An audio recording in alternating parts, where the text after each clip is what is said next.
Alright guys, so the way the mind works is you have an area above the surface and you have an area below the surface. And you can think of what you want to do in life, your intentions, as an iceberg. And some of that iceberg is above, some is below. So you have intentions or desires that you know you have. And then you have intentions or desires that you don't know you have. So those are the ones beneath the surface. And those things you don't know you have, those things you don't know you want, there are more of those than the things you know you want, which is the amazing thing about life. And often you're already getting the things that massive part of you beneath the surface wants, even though your conscious mind above the water level thinks that it's not getting what it wants. Okay, so this is where the internal split lies. It's just above, we look down at the water surface and we see a mirror. But from a different angle, beneath the water surface, there's this whole world, okay? So the way you understand what's beneath the surface is through inference. You don't look directly, you infer what is beneath there by looking at your life and how it's been unfolding. And from there you can start to deduce what your preferences must be, your unconscious, your covert intentions, the things you desire without knowing you desire, based on looking around at how things in your life are and looking at the patterns that arise, okay? So that's the first thing. So what creates this separation between conscious and unconscious, or above the surface and below the surface, is essentially what I call the psychic veil. So this is like the water surface, right? That can be reflective depending on the mood. You almost can't see through it, you just see a mirror, or in other moods it feels thinner. It feels like, oh, I'm starting to access a part of myself I didn't know was there and I can just about taste it, but I don't quite know what it is. That's the psychic veil. Now the psychic veil is always there. There's always a conscious, unconscious, but the amount of material that you can bring up into consciousness is based on how much judgment you're projecting towards what could be underneath. Okay, so if you're judging, or you're afraid of, or you think that what's underneath the water surface or the psychic veil is bad, then naturally it's going to be seen as dark and shadowy, and you can't see much in the dark, you can't see much in the shadows, you can only make out funny shapes. And so you'll notice certain patterns in your life, but you'll think that they're dark, shadowy patterns or tendencies, and because of that judgment of them as being dark actually obscures your view. It actually prevents you from bringing that material, that part of who you are and how your life is, up into the surface for conscious view. So judgment is the charge, okay? The charge that keeps things polarized in conscious and unconscious and keeps things hidden. What is under there at a certain point in time probably wants to express itself. If you think of a tree, right? The seedling is planted under the surface where it's protected. So you've got like all of the life potential in the soil. And the soil is dark, it's wet, it's nourishing. And eventually, when that seed is ready, something will bloom up and it will sprout. And what sprouts, the bit of the tree that we see, is a reflection of the world beneath in the soil. The soil quality, or in other words, the stuff in the part of the iceberg we can't see, presents above the soil or above the surface in the part that we can see. Okay? And this happens in a natural timing based on the conditions. Okay? You can't force this, just like you can't force nature.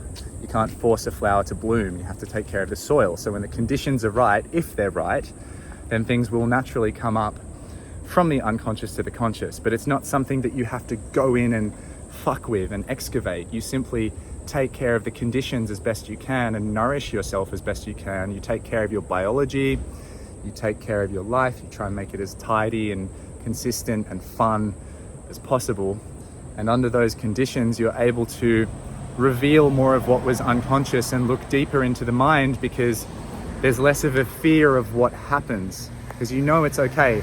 Like, even if I find something a bit sketchy down there, it will be okay because I'm okay. So that helps to remove the judgment, remove the fear, and thereby soften the lock of the psychic veil. When things come above the surface for view, it means that we have an opportunity to be with what we've never been with before, and to meet the unknown part of us in a way that we've never met it before. And because it's new, it feels like we're meeting something from outside of us often. We're not often aware when things become conscious that they belong to us, okay? We know that our conscious desires belong to us, it's obvious, but we don't know that our unconscious desires belong to us because we've never owned them. So when things come up, we have to sit with this process of re-ownership and this process of relating with things which seem not to be us, seem not to be ours, but which are. And often, these things that seem not to be us, we've pointed to others and said, that's what other people do. I don't do that. And this could be really beautiful, like, oh, other people create art. I don't create art. Or it could be something that we judge as being negative, like, oh, other people manipulate. I don't manipulate. Now, of course, all of these things, if we understood them fully, art, manipulation, all of it, we could see how the ecosystem has shaped us in such a way that that was the preference, that was the way that we survived. So there's no real inherent problem here other than our judgments. And if we had different conditions in the soil, then our tree or our life would have grown differently. If the sea was different, the iceberg would have been different, but the sea isn't different and the iceberg isn't different. And the sea is the collective.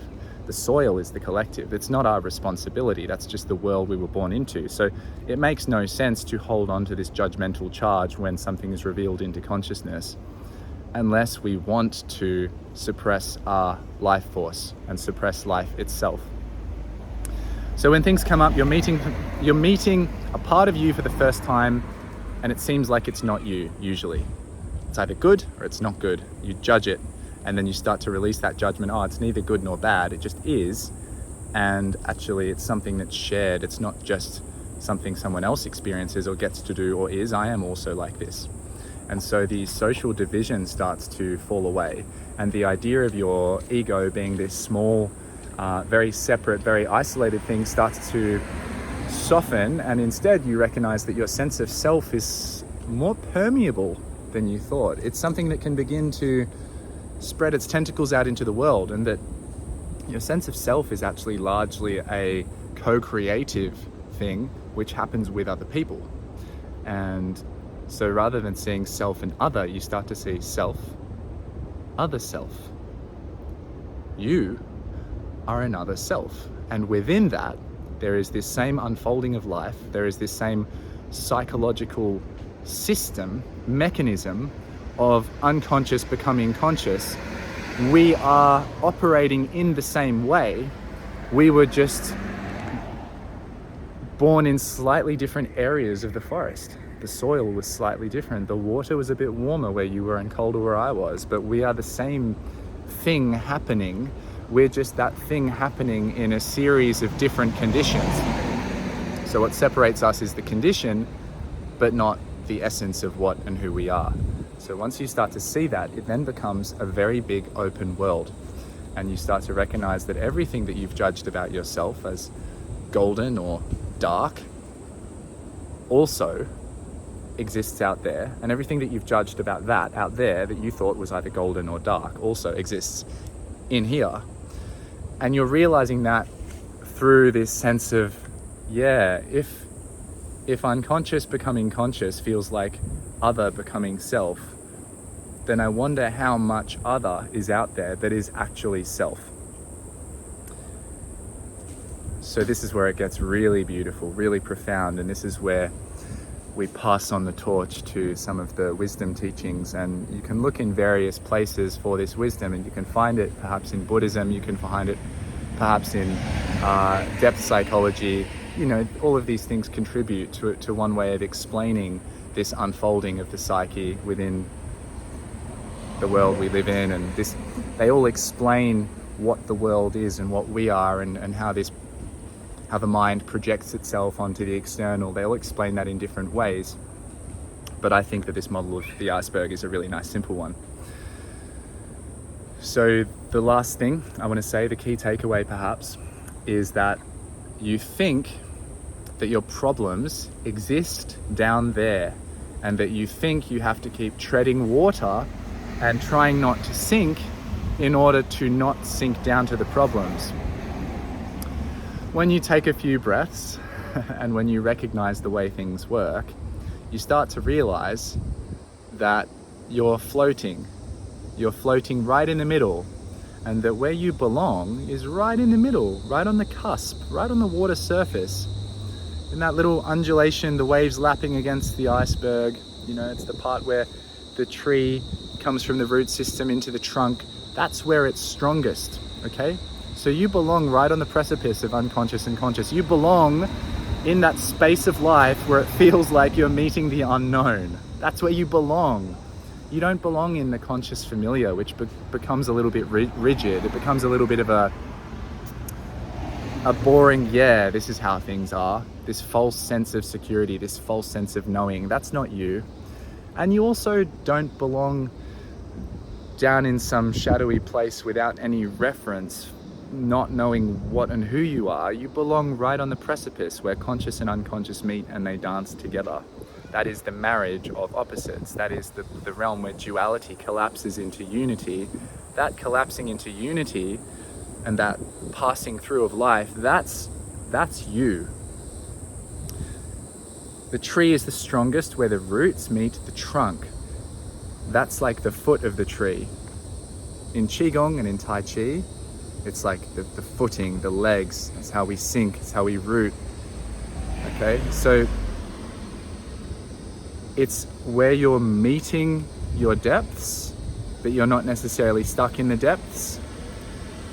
And where you're meeting your light, but you're not getting lost in the light, that's where it's at, okay? And all you ever need to do is remember that it's unfolding the way it must, and it couldn't be any different. And so nothing that you can experience doesn't belong. Everything that you experience belongs by virtue of the fact that it is being experienced, and life is experience. Love is the allowing of experience to pass and to occur. So no need to stuff things down, no need to change anything about yourself. And if something's not coming up and if something's not becoming conscious, don't go fucking aggressively digging down there. It's because the conditions aren't right yet, and that's okay. So once you understand the mechanism of the mind, you start to realize the mind is actually not something you need to mess with. It's beautiful, it's everywhere, it's permeating the physical world. You don't have to do anything special, you don't have to be anything special. You are the perfect representation of life, the perfect presentation of life in the conditions that you live within. And if you judge your conditions, then you're also judging the thing that's made you. And that's like judging yourself as not belonging or not being the right expression of life. There is no right and wrong. Life just expresses itself the way it expresses itself, just like a tree grows the way it grows. You don't fix the tree. You don't need fixing. You don't need healing. There's nothing wrong with you. You just are. And it's that simple. It's that simple, and all that leads you to think that it's not is the cultural conditioning. You can't fight the cultural conditioning either. It can't be judged, it can't be rejected. It's a part of you as well, but there's room for all of it. So I hope this video was helpful for you. I hope it's shed light on the nature of the mind in some way. If it has and you'd like to dive deeper into these concepts, I'm teaching them amongst other physical practices over a series of 16 weeks. And we start in, you might miss this if you're watching it in the future, we start on the 18th of February. So that's 3 days from the posting of this video, 2025. I'll put a link in the description to sign up. It's called Baseline, this program. And if you miss out on that, then we can always work one-to-one in future. So you can head to my website, which will be in the description, and you can look at opportunities to work with me directly, and we can go from there. Much love, my friends.